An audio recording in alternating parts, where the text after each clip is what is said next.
Tonight, recent sexual assault rumors are put to rest. Plus, Troy students speak up about the Trayvon Martin case. Stay tuned. Troy TrojanVision Nightly News starts now. From the high-definition digital production center on the Troy campus, with news from Troy University locations around the world, this is Troy TrojanVision Nightly News. Hello and welcome to Troy TrojanVision Nightly News for April 5th, 2012. I'm Judson Garner. And I'm Bailey Majors. Thank you for joining us this evening.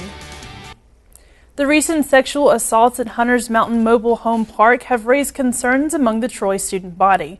As authorities continue to pursue leads in the case, rumors abound on social media about additional attacks.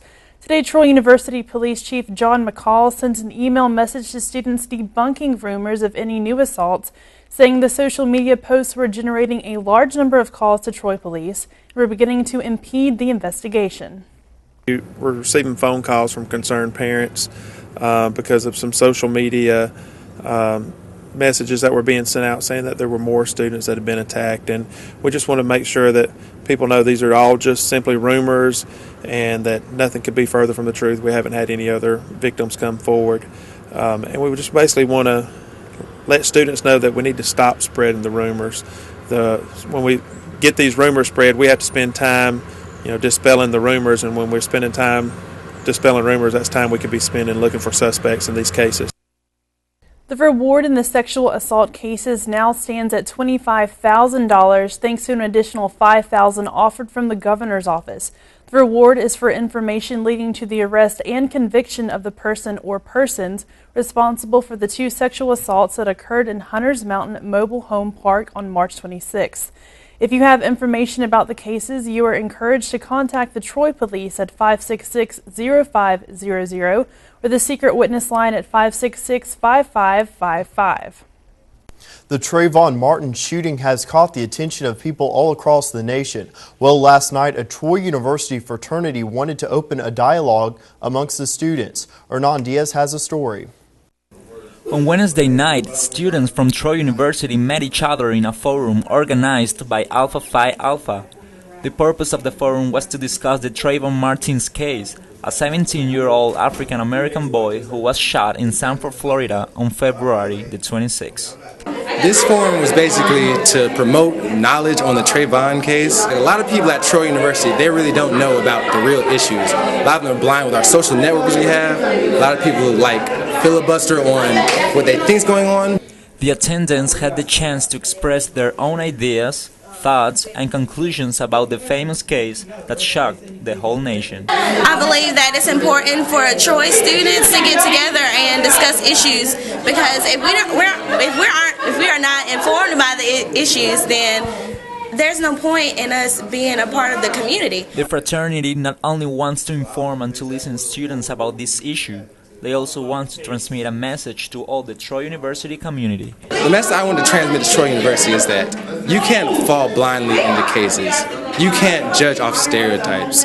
You can't turn everything into a race issue. What needs to be done, everybody needs to know the facts about what's going on so you can educate somebody else. Having said that, here there is a reminder of the importance of assisting to this kind of events. It's important to be informed, If you're not informed in the community, there's really no reason for you to be here.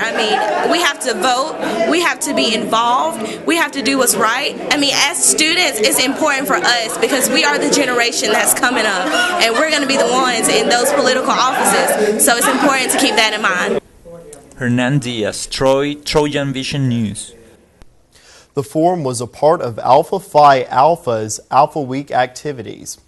Well, Bailey, Sunday is Easter, and that means a lot of kids are out hunting for some eggs. That's right, Judson, but a few lucky kids didn't have to wait that long thanks to Troy's Student Government Association. Amanda Ford has the Bunny Trail details.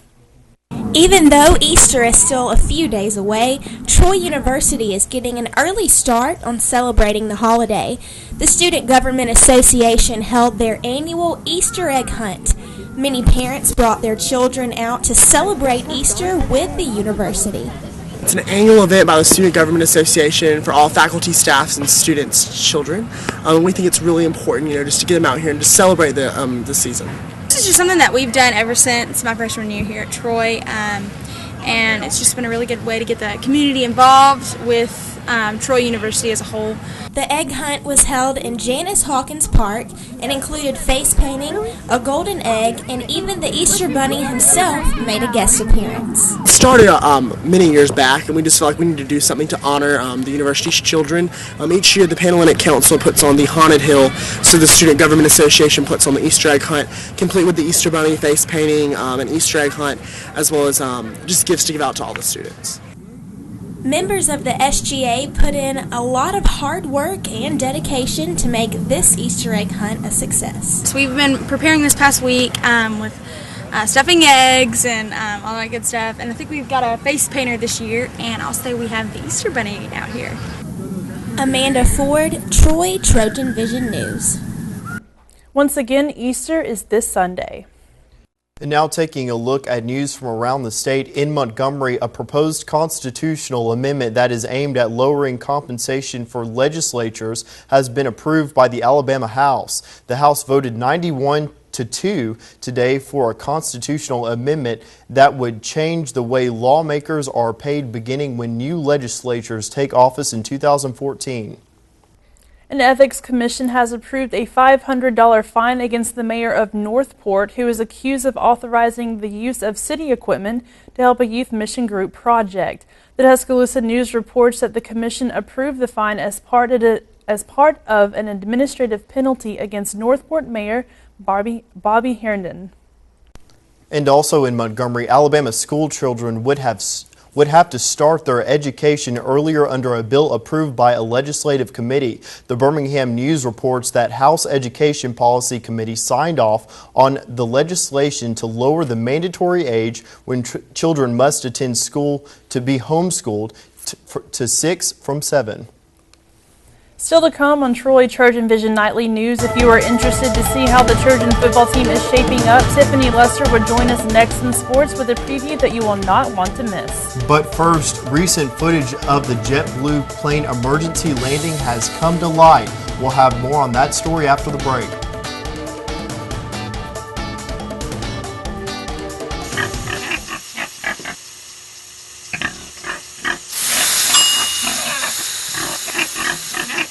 Cook foods to the right temperature using a food thermometer. 3,000 Americans will die from food poisoning this year. Check your steps at foodsafety.gov. Today is Saturday. 60 minutes of physical activity a day and eating well can help get your child healthy. Get ideas, get involved, get going at letsmove.gov. That's letsmove.gov. If you can learn one thing in life, especially if you go into business, it's how to communicate and how to work with others. And I do think Troy taught me that. Troy reaches out to people who they see their commitment to public service. Troy just attracts students that want to give back to the community, that want to give back all across the world. We want to educate the mind to think, the heart to feel, the body to act. We want to enable our students to go out into this world and make a difference. Troy University, in class, online, within reach. Troy.edu. From the high-definition digital production studios of Troy University, you're watching the award-winning Troy TrojanVision Nightly News. And now for a look at what's happening across the nation and around the world, we'll go to Judson Garner at the Global News Desk. Judson. Thanks, Bailey. The JetBlue pilot accused of interfering with a flight crew will not be in court today. The judge rescheduled the hearing for next week and ordered that the pilot undergo a psychiatric exam. Karen Brown is in Dallas, Texas, with the new cell phone footage obtained. This was JetBlue pilot Clayton Osbin just moments before his midair meltdown. Passenger Tony Antolino recorded it on his cell phone after Osbin abruptly left the cockpit and appeared to be acting strangely. I at least wanted to have something captured so that, God forbid, the phone was found in a field somewhere. Maybe there would have been some tip, some hint for someone to say, okay, hey, what might have been going on here? The in-flight crisis erupted seconds later. Osbin reportedly running through the cabin, screaming about religion and terrorists. At the urging of the flight crew, passengers tackled Osbin, and the crew made an emergency landing in Amarillo, Texas. Everybody knows what happened. The real question is what's going on in his mind? What's causing all of this to happen? Those concerns have prompted both defense attorneys and prosecutors to question whether Osbin is competent to stand trial. Now a judge has ordered the 49-year-old pilot to a medical facility for federal prisoners for tests to determine if, quote, Osbin is presently suffering from a mental disease or defect rendering him mentally incompetent, and if he is unable to understand the nature and consequences of the proceedings against him. This puts the fate of a criminal case into question. JetBlue CEO says the airline is standing by the captain. We still have a team supporting the captain family as well with whatever their needs might be. Osbin's wife has said her husband never intended to cause harm. Karen Brown, CBS News, Dallas, Texas. President Obama has signed a new law designed to help small businesses raise money from investors. It's one of the few pieces of legislation Republicans and Democrats have been able to agree on. Tara Mergener is at the White House with the details. President Obama used a ceremony in the White House Rose Garden to sign the Jobs Act into law. For startups and small businesses, this bill is a potential game changer. The new law makes it easier for startup companies to get cash. It allows them to raise money from members of the general public who can make investments over the internet and through social media. Startups and small business will now have access to a big new pool of potential investors, namely the American people. Republican House Majority Leader Eric Cantor stood with the president as he signed the bill. It's a straight-up, solutions-oriented bill. I hope it represents the kind of bipartisan work that we can actually accomplish here in Washington over the next few months.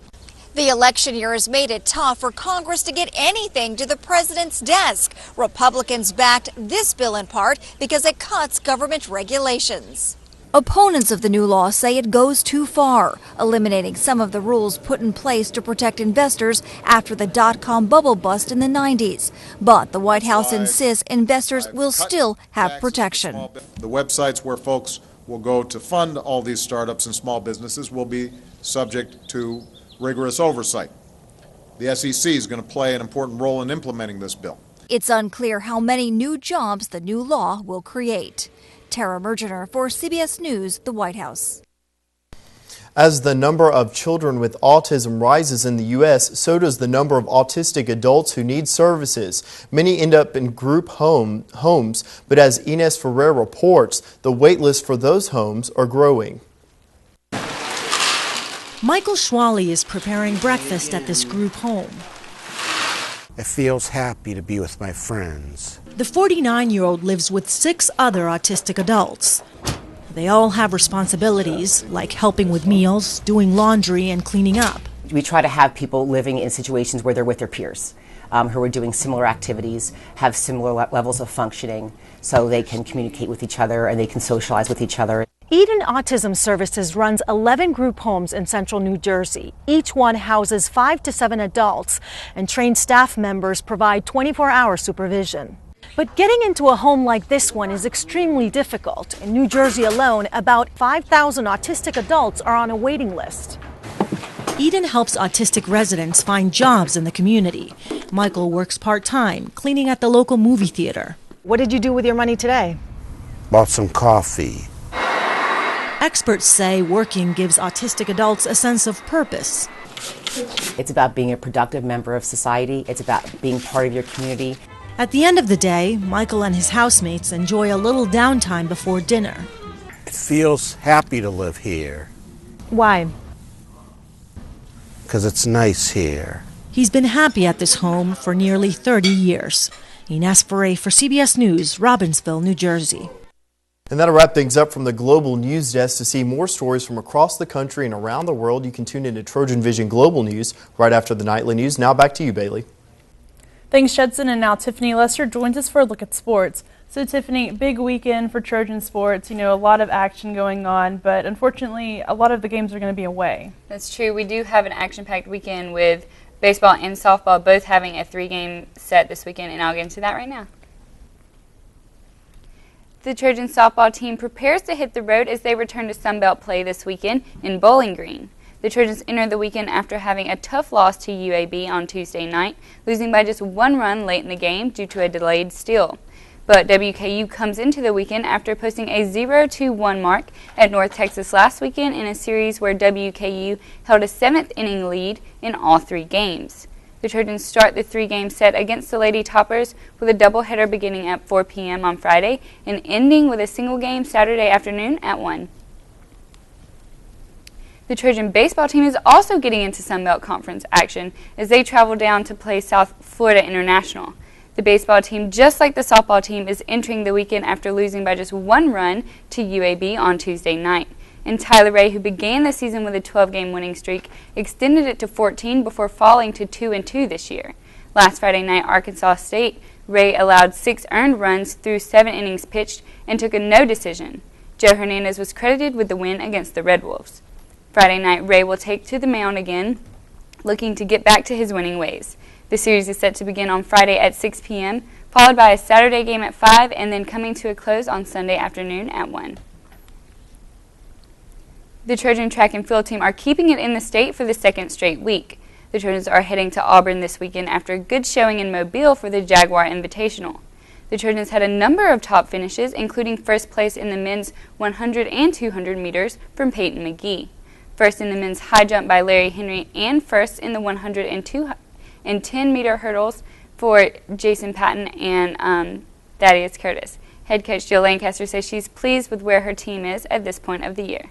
Well, we were really excited about some of the performances. We're training really hard, and some of the athletes are really starting to push through that hard training and step to the plate. And we expect that to start happening between this Auburn and the next, but some of them are really coming on pretty quick. So it was very pleasing meet for a small meet. Now the Trojans head to Auburn for the Tiger Track Classic in Auburn this weekend. And tomorrow night, the Trojan football team has their first road trip of the year, even though it will be in the vicinity of a Troy campus. The Trojans will travel to Phoenix City for their 2nd scrimmage of the season.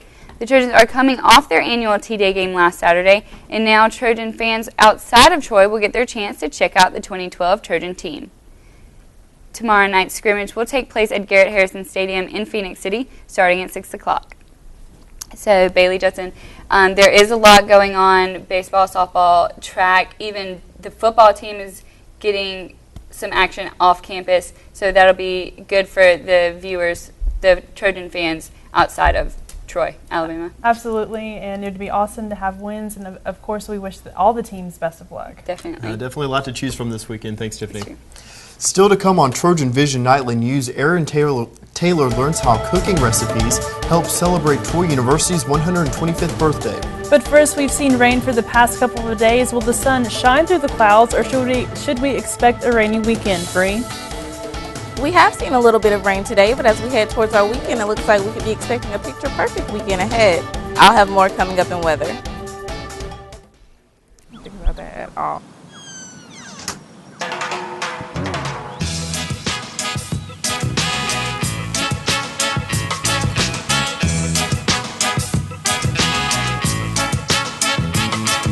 Hands can do incredible things. Now they can even help save a life with hands-only CPR. If you see an adult suddenly collapse, just call 911, then push hard and fast in the center of the chest until help arrives. Learn more at handsonlycpr.org. Over the course of time, Troy has consistently turned out quality graduates. We're trying to develop future leaders. If it had not been for Troy University, I would have never had the honor of being the Alabama Teacher of the Year. We want to educate the mind to think, the heart to feel, the body to act, and we do that within the framework of one real university. Troy University, in class, online, within reach. Troy.edu. From the high-definition digital production studios of Troy University, you're watching the award-winning TrojanVision Nightly News. Now, Bree Sanders joins us for a look at weather. So, Bree, earlier today it was very humid outside, and then the rain just came pouring down. What should we be expecting for the weekend? Well, we did have those rain conditions earlier today, but it looks like they're gone for good, or at least for the weekend, but I'll get more into that in just a moment. First, let's take a look at our campus snapshot. Right now, we see that the sun is setting right over the grades. It's a little humid outside. It's a little cloudy, partly cloudy outside. As we take a look at our current conditions right now, we have partly cloudy skies, at 66 degrees, dew points at 60 degrees, humidity's at 83%, barometer's at 29.73 inches and steady. Winds are coming in from the east-southeast at about 2 miles per hour. Today's stats: we had a high today of 76, a low of 49. There's about a little bit over half an inch of rain today. The sun rises at 6:25 a.m. and it should set at about 7:07 p.m. Looking at our temperatures around the state, overall the state is experiencing some mid-70 degree temperatures. Mobile coming in at 74, Huntsville at 70, Birmingham at 73, Montgomery, Troy, and Phoenix City around 66, and Dothan at 70. Looking at our temperatures around the southeast in our area, we're experiencing the lower 70 degree temperatures. As we move throughout the rest of the southeast, those temperatures decrease just a little bit into about the lower 60s here in the Carolinas. The Floridas get back into the mid-80s as well as certain parts of Texas. Looking at our states as a whole, here in the northeast, they're in the mid-40s right now, a lot cooler than what we've been looking at lately. And as we head back towards our area, those temperatures warm up just a little bit. Looking at our current surface map, here we have a cold front coming in through the middle of our state. And as we look closer, we have a few rain systems that came in earlier today. Looks like they'll be pushing out of our way over the next couple of days. Looking at our precipitation forecast, overall for the next 2 days, it looks like the state will be experiencing about a 30% chance of rain, nothing too much in our area. As we move into Friday, we see that rain moves back out of our area. And as we go into the weekend, that rain clears out and gives us a perfect week ahead. And as we move into Monday to start our week off, no rain as well. For tonight's forecast, we have isolated thunderstorms in the evening, partly cloudy skies after midnight, winds coming in from the northwest at about 6 miles per hour with a low of 56 degrees. So tonight will be much like last night. It'll be a very mild night tonight, a little bit cooler, maybe a little bit of rain as we head into the evening, but nothing too much to worry about. As we move into tomorrow, we'll have partly cloudy skies. The sun should shine later on in the afternoon, about a 20% chance of rain. Light winds coming in from the northwest at about 9 miles per hour with a high of 76. So today was a rainy day, but as we head into tomorrow, it should be pretty perfect conditions outside with those mid-70 degree temperatures, very warm, and we shouldn't be expecting any rain. For our class outlook, at about 7 a.m., it should be about 56 degrees. You can grab a light jacket if you like. As we get to about 10 a.m., it should be like right around 64 degrees. You can eat breakfast. As it gets to 1 p.m., it should get to 71. You can definitely enjoy the view on the quad. And around 3 p.m., it should get to the high around 74. You can go for a walk if you like. So like I said earlier, tomorrow looks like it'll be a picture-perfect day. You can definitely go outside and enjoy your day. Moving into our 4-day forecast, tomorrow that high gets to 76 with a low of 50 degrees. Saturday that high stays right there at 76. There's like a 20% chance of rain, nothing too much to worry about there. That low gets to 49. As we head into Sunday, that temperature rises just a little bit, gets to the lower 80s. It'll be very warm on Sunday with a low of 49. And as we move into Monday, that temperature gets back to 76 degrees, no rain in our area. So, Judson, earlier this week we did see the sun shining, and today those rain conditions did come to our area. But everyone has been asking about the weekend, and it looks like we'll have a beautiful weekend ahead as well as the beginning of next week. Yeah, Friday and Sunday are looking a little cloudy, but it looks like Saturday will be a good day to go outside and have a picnic or, spend some time with the family. Definitely. With those sports being away this weekend, we can definitely enjoy being right here in Troy. Yeah, or you could drive to the sports maybe. You definitely can. Yeah, go support the Trojans. All right, thanks, Bree. You're welcome.